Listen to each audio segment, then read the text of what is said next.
예수님은 멜기세덱의 반차를 따르는 우리의 영원하신 대제사장이시다. 이 말씀 우리가 계속 생각하고 있습니다. 계속 반복해서 말씀을 생각하고 있으니까 이제 이 말씀 들으면 이 말씀의 의미는 어떤 말씀이다. 이런 것들이 떠오를 수 있을 것 같아요. 어떤 것이 떠오를까요? 멜기세덱이라는 이름. 전에는 낯설었지만 창세기에 나오는 인물인데 이 사람이 왕이었고 또 제사장이었다라는 것을 생각하면서 예수님은 왕이시며 제사장이시다. 이런 생각할 수 있어야 하겠고요. 또 원래 제사장은 레위 계통의 제사장이었는데 예수님은 멜기세덱의 반차를 따른다고 하는 것 보니 레위 계통의 제사장과는 다르시구나. 차원이 다른 제사장이시구나 라는 생각을 할 수가 있습니다. 효능이 있는 직분이라고 했습니다. 효능. 우리의 구원을 완전히 완벽하게 끝까지 이룰 수 있는 효능이 있는 제사장 직분. 그것이 바로 예수님의 제사장 직분이라고 했고요. 그것은 또한 영원한 직분이다. 이런 말씀들을 생각해 보았습니다. 그 덕분에 우리가 은혜의 보좌 앞에 담대히 나아갈 수 있다. 7장 25절 말씀입니다. 지난번에 생각해 봤던 말씀 중에 포함되어 있는데 그러므로 자기를 힘입어 하나님께 나아가는 자들을 온전히 구원하실 수 있으니 이것이 진리입니다. 너무나도 우리에게 중요한 진리의 말씀입니다. 그리고 오늘 읽은 8장 말씀 역시 같은 맥락의 말씀이 계속 이어지고 있습니다. 지난번에도 잠깐 소개를 해드렸어요. 7장 맨 마지막 절, 그 마지막 부분의 말씀들을 8장, 9장, 10장에서 자세하게 다루게 된다. 이렇게 예고를 해드렸어요. 그래서 바로 7장 마지막 부분의 말씀을 자세하게 다루는 8장 말씀을 오늘 생각해 보려고 합니다. 그러면 8장에 해당되는 말씀이 7장에 어디 있냐면 26절 말씀에 해당되는데 좀 전에 읽은 25절 후반절부터 제가 다시 한번 읽어드리겠습니다. 이는 그가 항상 살아계셔서 그들을 위하여 간구하심이라. 이러한 대제사장은 우리에게 합당하니 거룩하고 악이 없고 더러움이 없고 죄인에게서 떠나 계시고 하늘보다 높이 되신이라. 이런 말씀이 있었고요. 따라서 오늘 읽은 8장 말씀의 내용은 우리를 위하여 간구하시는 하늘보다 높이 되신 대제사장에 관한 말씀이 되겠습니다. 그것을 생각하시면서 오늘 말씀 들어주시면 되는데 그래서 오늘 말씀의 제목이 하늘 성소의 대제사장 이렇게 되어 있습니다. 좀 전에 같이 본문을 읽으셨는데요. 어떠셨습니까? 어려우셨습니까? 그렇게 어려운 말씀은 아닌 것 같습니다. 그리고 내용도 처음 보는 내용이 아니었을 것 같습니다. 그럼에도 불구하고 우리는 이 말씀을 다시 살펴보려고 하는데 왜 다시 살펴봐야 할까요? 우리 아는 것과 우리가 이것을 믿고 사는 것과 거리가 있기 때문입니다. 그것도 아주 큰 차이가 있습니다. 그래서 실제로 이것을 우리가 믿고 살고 있는지 점검해 보기 위해서 이 말씀을 다시 생각해 보려고 합니다. 1절 말씀만 다시 봐도 재미있는 표현이 있어요. 지금 우리가 하는 말의 요점은 이게 성경을 읽는데 이 말씀 가운데 요점 정리를 이렇게 직접적으로 해주는 말씀은 없는 것 같아요. 딱 히브리서 8장 1절 딱 여기 하나 있는 것 같아요. 굉장히 특이한 말씀인데 히브리서 기자가 말씀을 계속 전하다가 요점 정리까지 해주고 있는 거예요. 친절하게. 왜 이것을 이렇게 정리해 주고 있을까요? 이것만큼은 잊어버리지 말라는 거죠. 최소한 다른 거 다 잊어버려도 이것만큼은 네 마음속에 간직해라. 간직하고 살아라. 이것을 붙잡고 살아라. 이런 의미로 이렇게 요점 정리를 해주고 있는 것입니다. 히브리서가 왜 작성됐다고 했습니까? 당시 초대교회 성도들의 믿음이 흔들리는 상황이 생겼다는 거예요. 믿음을 잘 지키고 살아가야 되는데 그렇지 못한 상황, 이제 믿음을 막 포기하려고 하는 상황, 그런 상황에 놓여 있는 크리스찬들에게 이 편지를 써서 믿음을 지켜야 된다 하면서 지금 이 편지를 쓴 건데, 그 내용의 요점을 지금 여기서 정리를 해 주는 겁니다. 그러니까 우리도 똑같이 이 말씀을 활용할 수 있어야겠죠. 우리의 믿음이 흔들리는 상황, 핍박을 받는 상황, 고초를 당하는 상황, 그래서 더 이상 견디지 못하는 상황, 너무나도 큰 시험 앞에서 믿음을 포기하고 싶은 그런 상황, 그런 상황에 놓여 있다 할지라도 이 말씀을 붙잡아라. 우리에게는 하늘 성소에 대제사장이 계시다. 이 말씀 붙잡고 견디라는 것입니다. 이겨내라는 것입니다. 이길 수 있다는 것입니다. 그 말씀을 지금 계속 해주고 있는 거예요. 우리 언약나무교회 성도님들은 이 분이 계십니까? 저에게는 하늘 성소에 대제사장이 계십니다. 그분을 모시고 살고 있습니다. 그분을 의지하며 살고 있습니다. 그분 덕에 살고 있는데 내가 어떠한 상황에 놓여 있다 할지라도 나는 그분이 계시기 때문에 아무 문제가 되지 않습니다. 이러면서 넉넉하게 그 믿음을 지키며 이기고 계십니까? 오늘 말씀을 다시 생각해 보면서 그 믿음을 새롭게 하는 시간이 되었으면 좋겠습니다. 히브리서 기자가 바라는 대로 우리에게는 대제사장 예수 그리스도가 계시다. 이 사실을 확신하면서 살아가는 우리 모두가 되었으면 좋겠습니다. 1절 말씀부터 다시 볼게요. 지금 우리가 하는 말의 요점은 이러한 대제사장이 우리에게 있다는 것이라. 그는 하늘에서 지극히 크신 이의 보좌 우편에 앉으셨으니. 우리의 대제사장 예수 그리스도에 관하여 가장 간략하게 지금 요약해서 설명을 해주고 있는 말씀입니다. 근데 어떤 내용으로 설명을 해주느냐? 그분이 지금 지극히 크신 이의 보좌 우편에 앉아 계신다. 이 말씀으로 예수님을 소개하고 있어요. 하나님의 보좌 우편에 앉아 계신다. 이 말씀이죠. 우리가 잘 알고 있는 말씀이죠. 보좌 우편에 앉아 계신다라는 그 말씀의 의미, 이것도 잘 알고 계실 거예요. 예수님이 하나님에게서 모든 권세를 위임받으셨습니다. 그 사실을 나타내는 말씀이에요. 그 모든 권세를 가지시고 지금 만물을 다스리고 계신다. 그렇게 다스리시는 왕이시다. 이런 말씀의 의미입니다.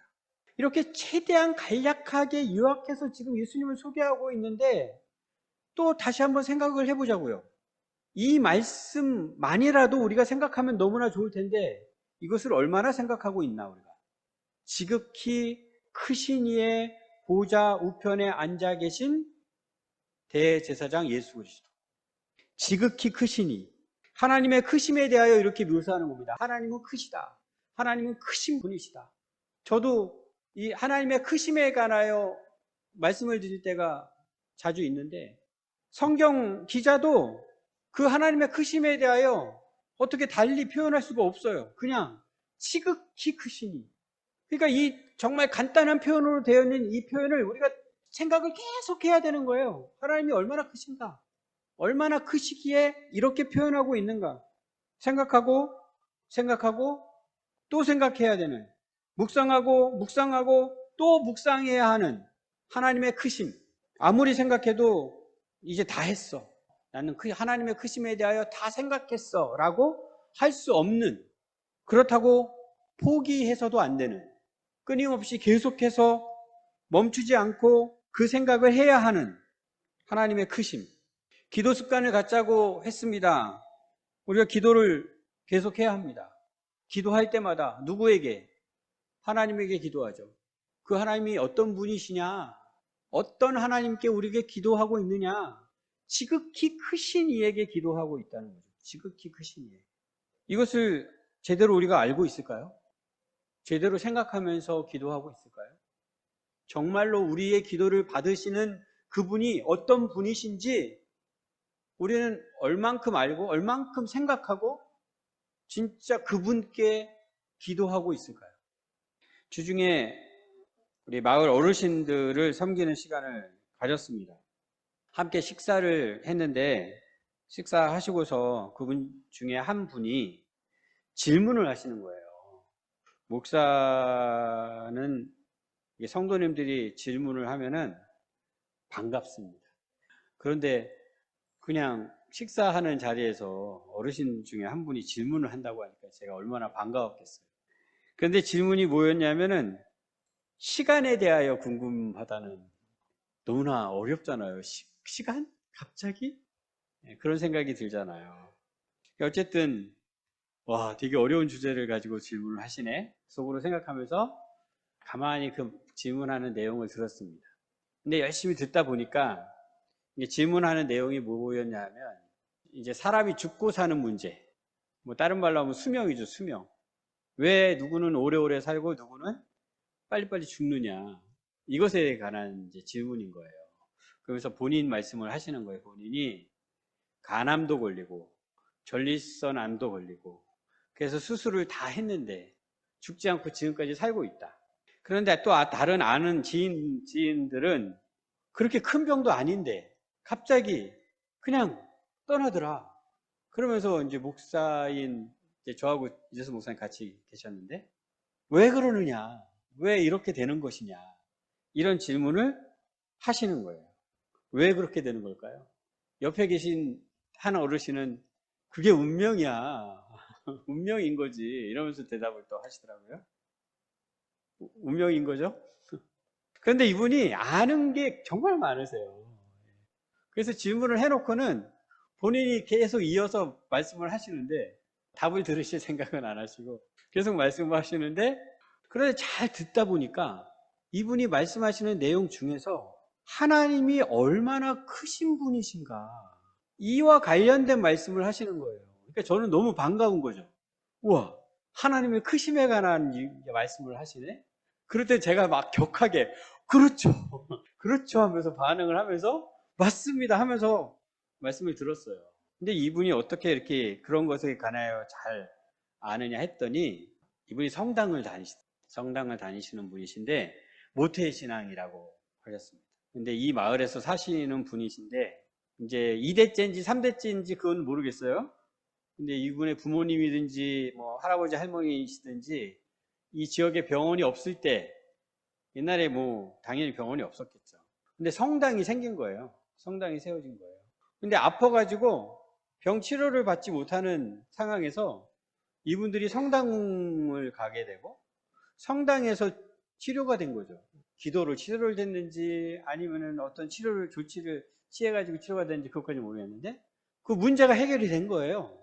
그러니까 그때부터 이제 앞선 세대가 신앙생활을 하기 시작했고 그 가정에서 태어난 이 어르신이 계속해서 성당을 섬기고 있는 그런 상황이었던 겁니다. 그러면서 알게 된 하나님에 관하여 이야기를 하고 계시는 거예요. 그러니까 이분이 알고 있는 하나님, 이분도 기도를 하시겠죠? 하나님께 당연히.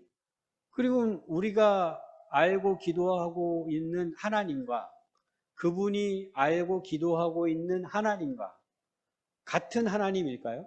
어떻게 생각하세요? 그분이 하는 기도를 그 하나님께서 들으실까요? 그런데 이제 이분이 아는 게 참 많다 보니까 이제 어떤 식으로 또 말씀을 하시냐면 우리가 이제 흔히 듣게 되는 이야기죠. 천주교가 믿는 하나님이나 개신교가 믿는 하나님이나 다 똑같은 하나님이다. 이쪽으로 가는 거예요. 그럼 제가 또 적극적으로 동의를 할 수가 없는 상황이 되죠. 그리고 또 조용히 가만히 듣게 되는 상황이 되는데 또 거기까지 가더니 또 나중에는 어떤 말씀까지 하시냐면 DNA가 나옵니다. DNA. 요새 또 DNA가 또 핫하잖아요. 모든 게 DNA에 달려 있는 것이다. 그러니까 아까 얘기한 그 시간, 사람이 죽고 사는 문제, 그 수명, 그 모든 것이 뭐에 달려 있다? DNA에 달려 있다라는 말씀을 또 나중에 또 막 하시는 거예요. 그때는 제가 또 어떻게 반응을 해야 될지 어려운 상황이 되었습니다. 자, 여기까지 또 얘기를 했어요. 말씀을 드렸어요. 이분이 기도하고 있는 대상, 그 하나님은 어떤 분이십니까? 우리가 믿고 기도 드리고 있는 하나님께서 그분의 기도를 들으시겠습니까? 어려운 질문이죠. 답을 할 수 없는 질문입니다. 근데 저는 그분을 이제 예를 들어서 말씀을 드린 것인데, 우리는 어떠냐 이거죠. 우리는 지금 하나님께 기도를 하고 있는데 하나님을 어떻게 알고 기도하고 있느냐. 지금 히브리서 기자는 그분은 지극히 크신 이다, 이렇게 짧게 소개하고 있는데 그 지극히 크신 이를 우리는 어떻게 알고 있느냐. 우리는 누구에게 기도하고 있느냐. 우리도 그 하나님을 잘못 알고 있고 진짜 하나님이 아닌 엉뚱한 신을 만들어 놓고 기도할 가능성은 없느냐. 하나님에 대하여 생각하고 또 생각하고 또 생각해야 할 이유입니다. 내가 믿는 하나님은 어떤 분인가? 내가 기도하고 있는, 나의 기도를 들으신다고 생각하는 하나님은 어떤 하나님이신가? 하나님의 크심에 대하여 생각을 해봤는데 반대로 기도를 하고 있는 나 자신에 대하여도 생각해 볼 수 있습니다. 반대니까. 나 자신에 대해서는 어떤 생각을 할 수 있어요? 내가 얼마나 작은 자인가? 이런 생각 해 보신 적 없으세요? 그 크신 하나님께 나라는 존재가 기도하고 있는데 나는 얼마나 작은 자인가? 하나님께서 나를 보고 계실까? 이렇게 작은 자를? 이렇게 작은 자의 목소리를 하나님께서 듣고 계실까? 세상은 또 얼마나 큽니까? 얼마나 많은 일들이 벌어지고 있습니까? 우리나라만 해도 5천만 인구가 살고 있는 우리나라만 해도 어마어마한 일들이 벌어지고 있잖아요. 지금 그게 세상인데 지금 또 저 바깥 외부에서는 또 어마어마한 전쟁의 소식이 또 들려오고 있잖아요. 그런 상황이잖아요. 이 세계적으로 생각을 해보면 하나님께서 그 세상을 지금 다스리고 계시는 분이신데 그걸 생각하면 나는 얼마나 작은 존재이지? 이런 나의 기도를 하나님께서 들으신다고? 이런 생각 해보신 적 없으세요? 이런 생각을 할 수밖에 없죠, 우리는. 그런 우리들에게 지금 히브리서 기자가 이렇게 말씀을 해주고 있는 것입니다. 지극히 크신 이의 보좌 우편에 우리의 대제사장이 앉아 계신다. 하나님의 크심에 대하여 우리가 제대로 알지 못해도 우리는 너무나 작고 초라한 존재라 할지라도 우리의 대제사장 예수님께서 그 지극히 크신 의의 보좌 우편에 앉아 계신다. 그분이 지금도 우리를 위하여 기도하고 계신다는 그 사실 알려주고 있는 것입니다. 우리가 이것을 믿어야 하는 것이죠.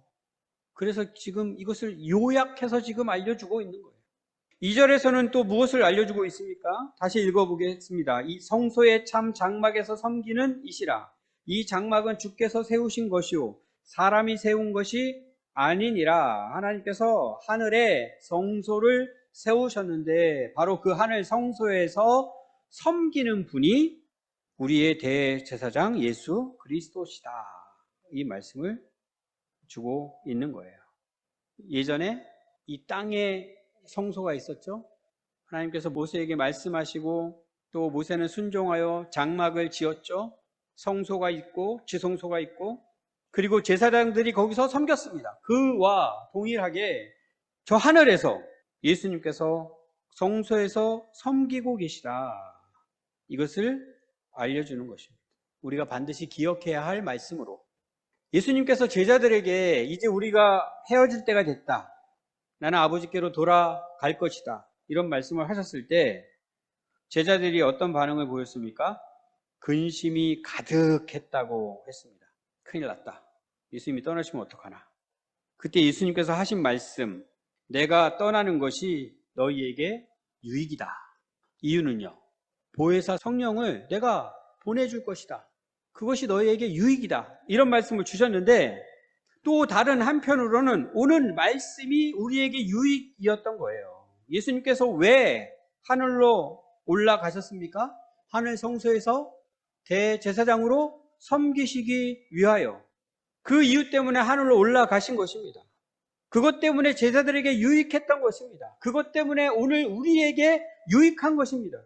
누가 정죄하리요? 죽으실 뿐 아니라 다시 살아나신 이는 그리스도 예수시니 그는 하나님 우편에 계신 자요 우리를 위하여 간구하시는 자신이라. 나의 자녀들아, 내가 이것을 너희에게 쓰면 너희로 죄를 범하지 않게 하려 함이라. 만일 누가 죄를 범하여도 아버지 앞에서 우리에게 대언자가 있으니 곧 의로우신 예수 그리스도시라. 예수님께서 하늘로 올라가셔서 우리에게 성령을 보내주시고 하나님 우편에서 우리를 위하여 기도하시고 또 우리를 위하여 변호하시고 이렇게 대제사장으로 섬기시기 위하여 하늘로 올라가신 것이고 지금도 열심히 그 직분을, 그 역할을 감당하고 계신 것입니다. 이것을 알라는 거예요. 이것을 믿으라는 거예요. 우리가 이것을 믿고 산다면 우리의 인생은 완전히 뒤집어집니다. 완전히 새로운 인생을 살게 됩니다. 가만히 우리가 살아가는 인생을 생각해 보십시오. 나에게는 하나님의 우편에 앉아 계신 대제사장 예수 그리스도께서 계셔. 이것을 생각하면서 살고 있는지, 그분을 의지하면서 살고 있는지, 아니면 까맣게 잊고 살고 있는지. 또 하나 오늘 본문에서 생각해 보고 싶은 것이 있는데, 이 땅의 제사장들의 섬김에 관한 것입니다. 하늘 성소에서 예수님이 섬기고 있는 것과 대제되는 말씀을 뒤에 있는 말씀에서 해주고 있는데, 아직 우리는 이 땅에서 살고 있기 때문에 이 말씀도 생각을 해볼 필요가 있습니다. 예수님께서 섬기시는 하늘 성소를 참 장막이다 이렇게 표현을 하고 있어요. 그 얘기는 이 땅의 성소는 어떤 장막이겠습니까? 말 그대로 생각하면 거짓 장막이다 이렇게 되는데 그건 아닙니다. 5절 말씀으로 그것을 우리가 확인할 수 있습니다. 5절에서는 뭐라고 되어 있어요? 이 땅의 장막은, 이 땅의 성소는 모형과 그림자다 이렇게 설명을 하고 있습니다. 거짓까지는 아니고요. 모형이다. 그림자다. 예수님께서 참 장막에서 섬기시기 전까지 그 모형과 그림자로서 이 땅의 장막이 역할을 했습니다. 아까 말씀드린 대로 하나님께서 모세에게 명령하셔서 모세는 그 말씀에 순종함으로 장막이 만들어졌습니다. 그것이 모형이었고 그림자였다. 그 장막에 하나님 임재하셨고 하나님의 백성을 구원하셨습니다. 그럼에도 불구하고 그 장막은 참 장막은 아니다. 실제 장막은 하늘에 있다. 이 말씀인 거죠. 그리고 그 하늘에 있는 장막에서, 하늘 성소에서 진짜 제사장 예수님께서 섬기고 계시다. 이 말씀인 거죠. 이 편지를 처음 받아보는 자들 입장에서 다시 한번 이 말씀을 생각해 보겠습니다. 당시에는 아직 성전이 무너지지 않았습니다. 여전히 눈에 보이는 성전이 있어요. 여전히 제사장들이 제사를 지내고 있습니다. 복음서에서 우리가 확인할 수 있었듯이 그들은 성전을 굉장히 자랑스럽게 생각합니다. 그런데 지금 히브리서 기자가 이야기하고 있는 참 장막 볼 수가 없습니다. 단 한 번도 본 적이 없습니다. 상상을 해보려고 해도 상상이 잘 되지 않아요. 상상하면 예루살렘의 성전이 떠오를 거예요, 아마. 그런 자들에게 지금 이런 이야기를 하고 있는 거예요. 지금 너희들이 보고 있는 그 성전은, 너희들이 만지고 있는 그 성전은 모형이다, 그림자다. 아무리 화려한 복장을 한 제사장들이 엄숙한 분위기 속에서 동물을 잡아서 하나님께 제사를 드린다 할지라도 그것이 하나님께 드려지는 것이 아니다. 그 제사의 현장에서 참여하고 있는 자들의 생각을 한번 상상해 보십시오. 어떨까? 제사장들이 동물의 각을 뜨고 피를 흘리며 태워서 제사를 드릴 때 그것을 지켜보는 자들의 생각. 정말 하나님께 이 제물이 드려진다라는 생각 할 수 있지 않겠어요? 그 제사를 통하여 내 죄가 이제 사함 받았구나 라는 생각 하게 되지 않겠어요? 그런데 아니다. 그것은 그냥 모형이다. 그림자다. 진짜는 하늘에 있다. 하늘에서 우리의 대제사장 예수님께서 섬기고 계시다. 예수님 때문에 우리의 예배를 받으시는 것이지, 예수님 때문에 우리의 죄를 사해 주시는 것이지, 그 모형과 그림자 때문이 아니다. 이 말씀을 지금 가르쳐 주고 있는 거예요. 생각해 보십시오. 그들이 이 말씀을 잘 받아들일 수 있었을까요? 우리 입장에서 생각을 해보면 옛날에 복음이 처음 전해졌을 때 당장 뭐가 제일 큰 문제예요. 조상에게 정성껏 제사를 지내야 되는데 그 특정한 날만 되면 조상승들이 다시 돌아와서 내가 차린 음식을 먹고 우리 자손들이 잘 되게끔 해 주셔야 한다라고 생각하는 분들이었잖아요. 그분들에게 예수님을 믿고 구원을 받아라. 조상신은 없다. 오지 않는다. 제사 필요 없다. 이 얘기하는 거예요. 받아들일 수 있겠냐고요. 쉽지 않죠.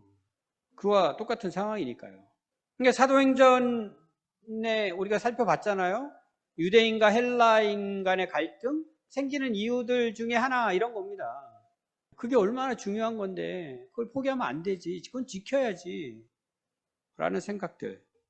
언제 이 문제가 해결되었을까요? 해결이 잘 안 됐어요. 계속. 그래서 지금 히브리서 기자가 또 적어서 보내는 거거든요. 결국 언제 해결되느냐? 예루살렘 성전이 무너져 버렸을 때.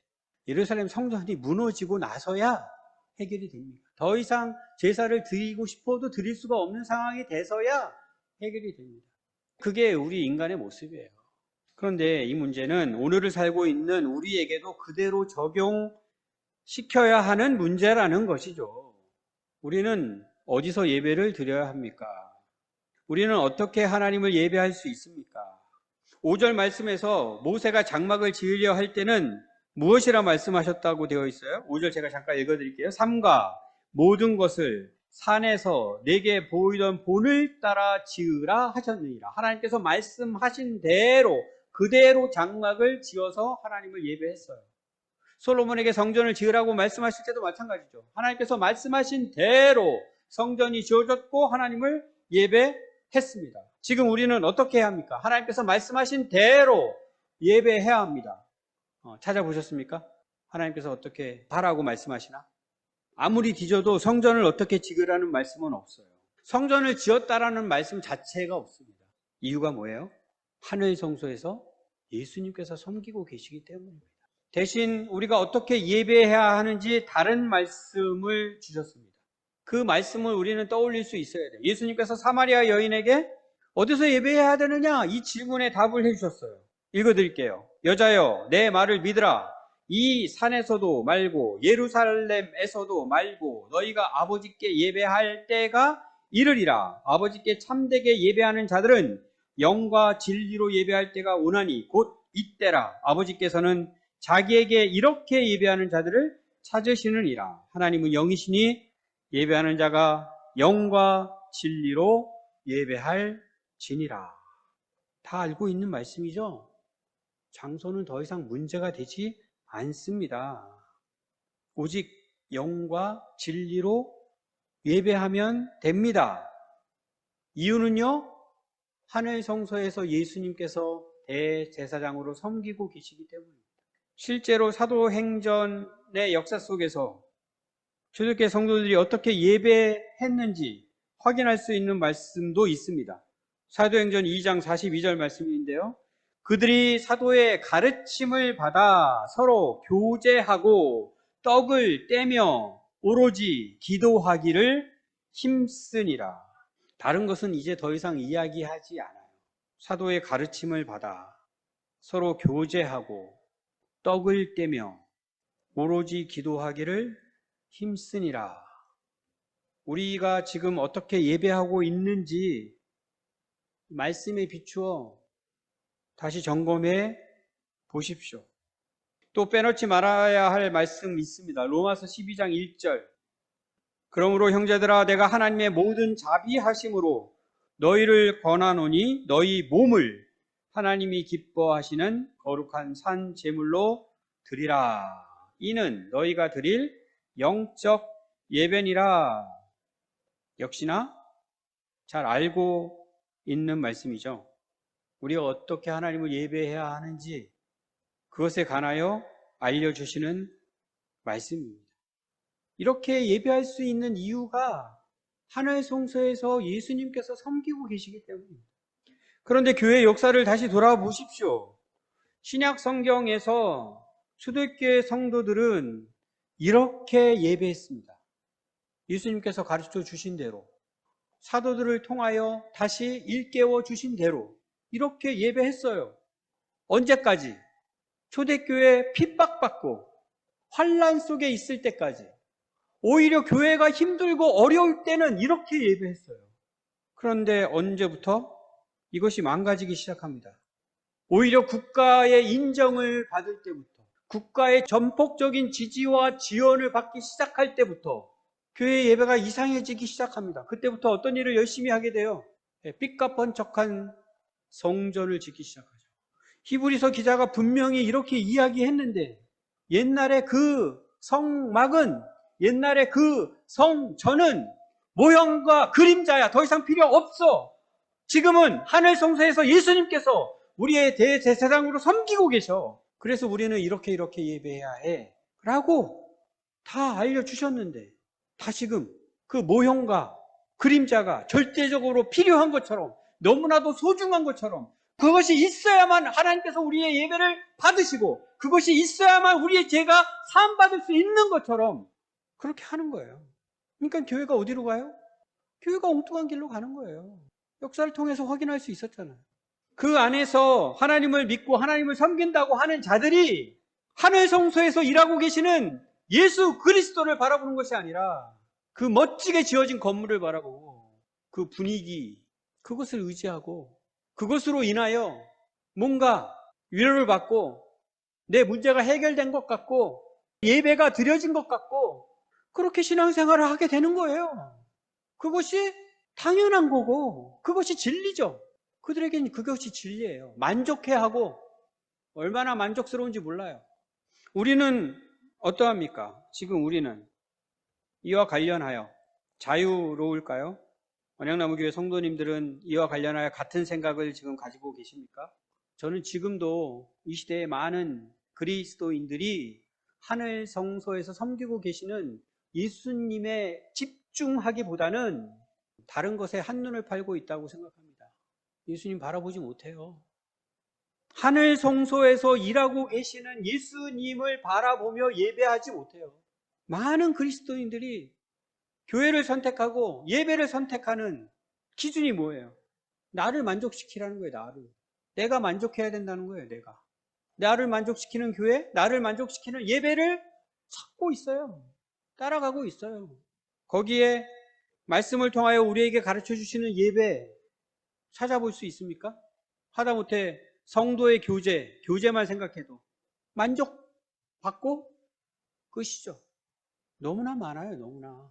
교회가 뭔지 예배가 뭔지 제대로 알지도 못하면서 그저 인간적인, 그저 육적인 만족감만 얻고 그것이 참 신앙생활이냐, 그것이 진짜 예수님을 믿고 하나님을 섬기는 삶이냐 살아가는 그리스도인들이 너무나 많아요.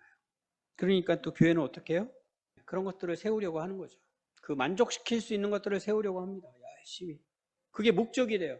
그 목적을 잘 이루면 성공한 거고, 그것이 잘 안 되면 실패한 거고, 그것이 이루어지면 하나님께서 영광을 받으신다고 생각하고, 그렇지 않으면 하나도 하나님께 영광 돌리지 못한다고 생각하고, 이것이 바로 모형과 그림자에 대하여 지금 말씀해주고 있는 이유입니다. 어제도 기독교 집회가 있었던 것 같아요. 굉장히 큰 규모로 저한테도 문자가 왔어요.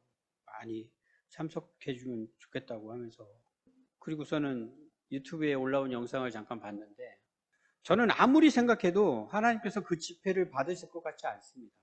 이거는 틀린 생각일 수도 있어요. 근데 제 생각으로는 그래요. 하나님께서 그것을 받으실까?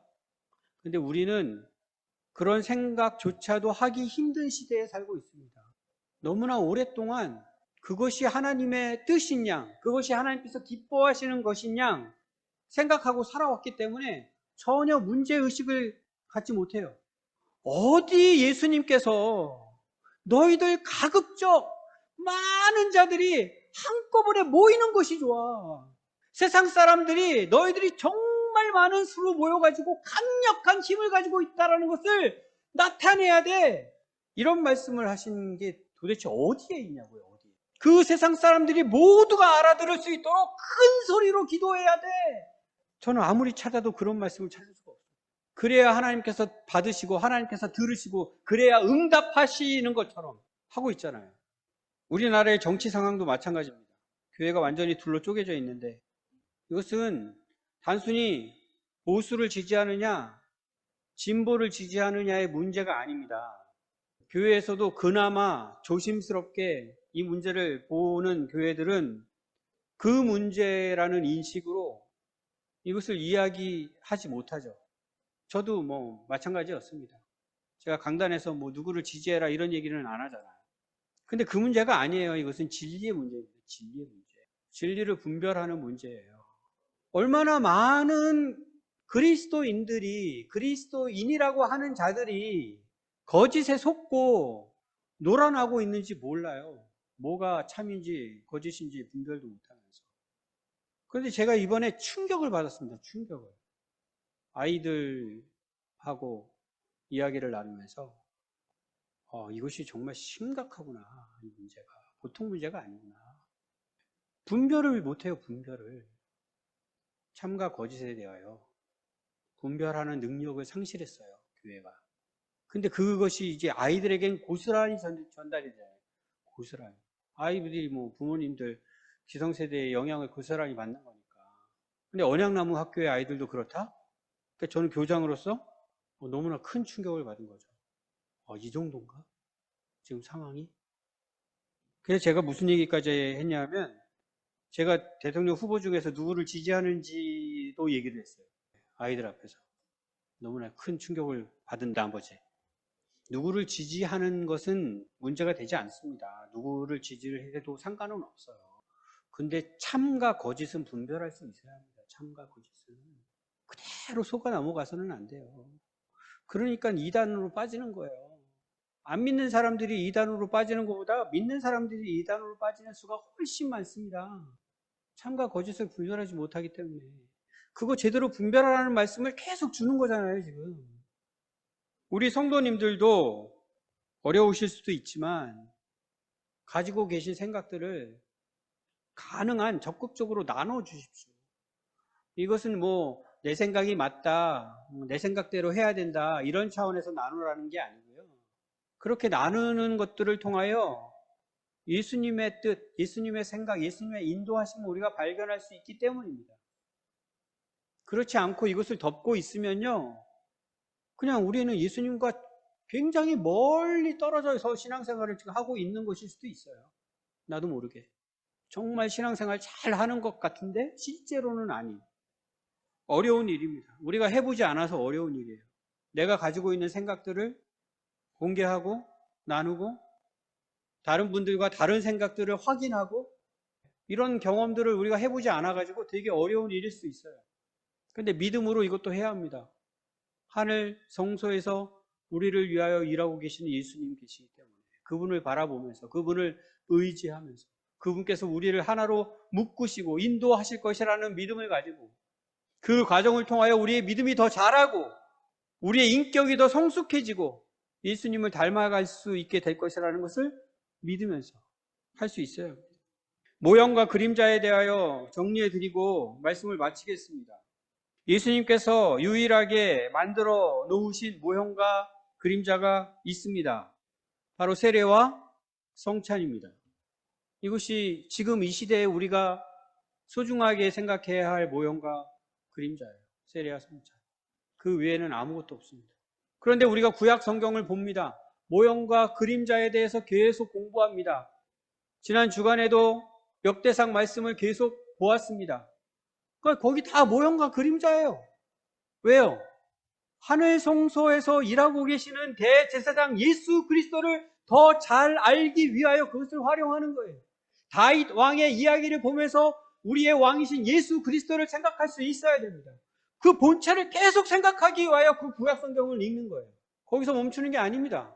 그 예수 그리스도와 하나 된 우리도 생각할 수 있어야 됩니다. 우리가 누구인지, 우리의 정체성이 무엇인지, 우리가 왕 같은 제사장이라는 사실을 다시금 생각하면서 하나님께서 우리에게 무슨 말씀을 하시는지 귀 기울일 수 있어야 돼요. 그래서 모형과 그림자를 계속 생각하는 겁니다. 또 생각하고 또 공부하고. 목적은요? 참 장막을 위하여. 실체, 하늘 성소에서 일하고 계시는 그 예수님, 그 예수님을 더 잘 알기 위하여. 그것 외에도 우리의 일상 가운데 모형과 그림자에 해당되는 것들이 많이 있을 수 있어요. 그렇다고 그것을 너무너무 또 민감하고 예민하게 생각하실 필요는 없습니다. 뭐만 안 하면 되냐면 그것을 의지하지만 않으면 돼요. 의지하지만. 그것이 목적인 것처럼 생각하지 마십시오. 우리의 목적은 예수 그리스도. 우리가 의지해야 될 대상은 예수 그리스도. 그것을 잊지 않고 우리가 신앙생활을 할 수 있어야 할 것입니다. 오직 그분만 바라보면서, 그분만 생각하면서, 그분만 의지하면서 살아가는 지극히 크신 이의 그 역사하심들을 우리가 함부로 판단하지는 않으면서 그럼에도 불구하고 결국은 진리로 나아갈 수 있는 우리 공동체가 되기를 주님의 이름으로 축복합니다.